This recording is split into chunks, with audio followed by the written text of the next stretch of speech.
Hey everyone, this is the LEGO NEXO Knights Battlesuit Axle, which is unique amongst the NEXO Knights Battlesuit sets by virtue of the unique shape and size of the axle minifigure that needs to fit into it.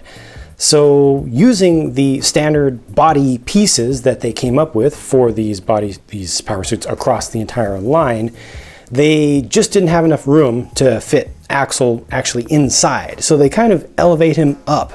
He's almost sitting on top of the thing, and he is sitting in there. He's not standing like the rest of the figures are able to do. So let me show you exactly what they did there first. That is the major thing here. Get this opened. He's sitting on just a 2x2 brick. Now you could make him stand on that. It's also possible to put in just 2 plates stacked on top of each other and then have him stand on that. I think he'll actually be able to sit on something that's just 2 plates high as well. Get him just a little bit lower, but the big thing here is that he needs clearance for his arms, the minifig arms themselves, just above the top of the body of this thing. So that was just a simple way to make that happen. You know, you can also make him stand on top of that right now, and he can kind of reach down, but it just increases his overall height above the thing. So it's a little bit awkward in that sense, in the way that he's really sticking up out of the thing, but and then they give him the control sticks to actually hold on to. So it's not really giving him much protection. The other thing that's of course special about this one, they bring in some uniqueness for everyone, is the weapon. And he's got his large axe here. This is the 2017 new piece with just basically a 1x2 plate that holds it in there, and it's just kind of clamped in with a nice blank NEXO Knights shield on one side, and it's just using a Technic attachment over on the other side. That looks pretty good, looks pretty appropriate for him. I love the waist articulation of these. It's so convenient and it works out very nicely. He also has the shoulders kind of raised up, the extra armor there, just giving a little bit of spikiness, which kind of goes with these spikes on the sides of the helmets for the guy in general. As you hold these, normally I tend to recommend that when you pose large action figures, you hold on to the feet and then just move the body where you want it to be, to get the feet to be flat to the ground, no matter what your pose is going to be. This one, however, does have kind of a sub-assembly at the front, which does tend to come off a little bit too easily in my experience, just like that. So that's something to watch out for. If you are going to do the trick of holding the feet down and then creating the pose that you want, then try to hold it from the sides. Try to hold it from the yellow parts there, and that is the orangish yellow color. It's not the normal yellow. It's the old Bionicle Keat orange. So just kind of squeeze onto those from the sides. It allows you to very quickly and easily get this into more of an action pose. And with those wide feet that they include for this particular power suit, he is able to get good stability, but to take maximum advantage of that stability, just angle at least one of the feet a little bit to the side. And that gives you a lot more length to them, effective length to them, and just makes it work out much better and much more convenient for actual play.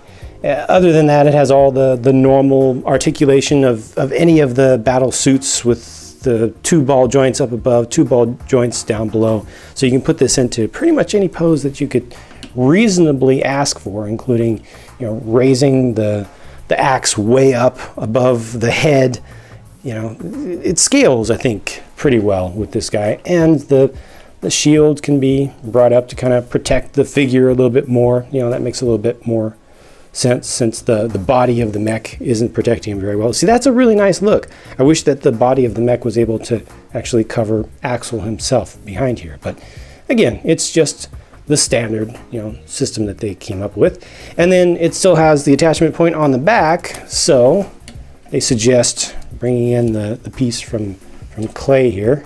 Why not? Does that work? Look at that.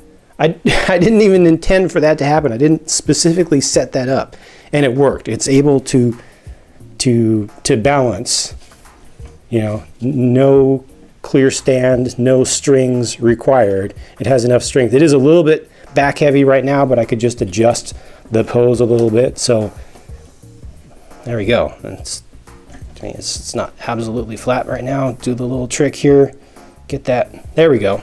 Now it's happy. So this works pretty well. That's pretty cumbersome there, but it's pretty impressive that it's able to stand up on its own.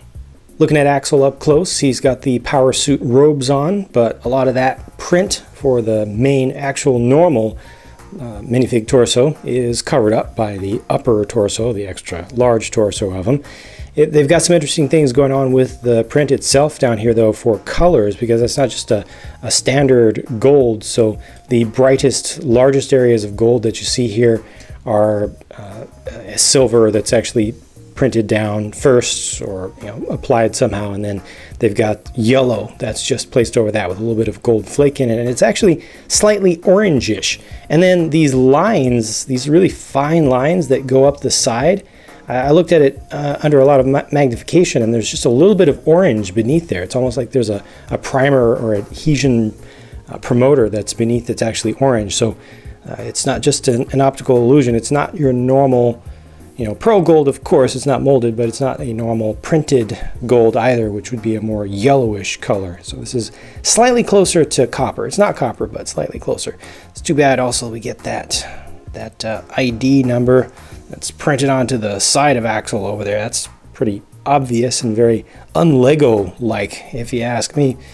Beyond that, normal face for the dude, or normal faces. No print on the back whatsoever, which totally makes sense. There doesn't need to be any back there, but yeah, you can kind of see his full alternate face. So that's just his normal one, and this one with nothing in your way, and that's it for him. The 5 NEXO powers in this set are Shining Axe, Metal Minotaur, Tone of Power, Charging Attack, and then the once overpowered but since heavily nerfed Banana Bombs.